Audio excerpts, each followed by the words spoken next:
মেলায় গিয়ে তো আজ এক বিরাট ব্যক্তির সাথে দেখা। কার সাথে দেখা হলো, কি করলাম সেটা নিয়ে থাকছে আজকের ছোট্ট ব্লগটি। আমরা যখন সন্ধ্যার পর গিয়েছিলাম তখন ছিমছাম পরিবেশে ছিল, তেমন কোনো একটা মানুষ ছিল না। তো এসে এখানে কসমেটিক দোকানে ঢুকে পড়েছি, কারণ মেয়েদের আকর্ষণীয়তে এগুলা।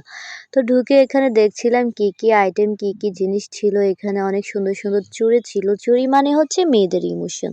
এখান থেকে এক জোড়া চুড়ি নিয়ে নিয়েছিলাম। আর এখানে অনেক সুন্দর সুন্দর লিপস্টিক, নীল পলিশ, আইলাইনার এগুলোই ছিল, সবকিছু একটু দেখছিলাম।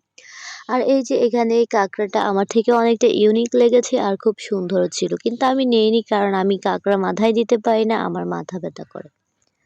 তো শুধু কসমেটিক দেখলে তো হবে না, খাবারের আইটেমগুলো তো দেখতে হবে। এখানে অনেক মজার মজার হচ্ছে ভাজা পোড়া ছিল। এখানে সবগুলো ছিল চিংড়ি মাছের বড়া, তারপরে চিংড়ি মাছের এগুলো অনেক মজার মজার ছিল, সবকিছুই দেখছিলাম। এরপরে এখানে খাচ্ছিলাম। ডিমের চপ ছিল, এরকম শীতের মধ্যে ঠান্ডা দিয়ে কিন্তু এরকম ডিম চপ এগুলো খেতে কিন্তু বেশ ভালোই লাগে।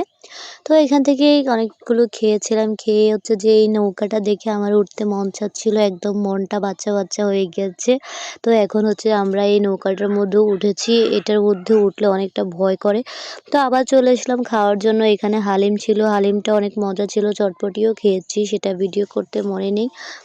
তারপর চলে এসেছিলাম এই আচারের দিকগুলাতে। আচারগুলা দেখতে এতটা লোভনীয় আর মজাদার লাগছিল খেতে, আমার সবগুলো খেতে একদম ইচ্ছে করছিল, বাট এগুলোর এত বেশি দাম ছিল। এই যে চেরির আচারটা লাল দেখতে পাচ্ছ, আমি কিন্তু এটাই নিয়েছিলাম, 50 টাকায় দিয়ে নিয়েছিলাম। এখানে 50 গ্রাম মনে হয়, এত বেশি দাম এগুলার। দেখতে অনেকটা বেশি সুন্দর লাগছিল, কিন্তু দামের জন্য কেউ কিনছিল না।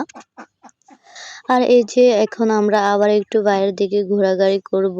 আর এখানে অনেক সুন্দর সুন্দর ঘর সাজানোর জিনিস ছিল, ফুলের টব, তারপর পুতুল এগুলো ছিল।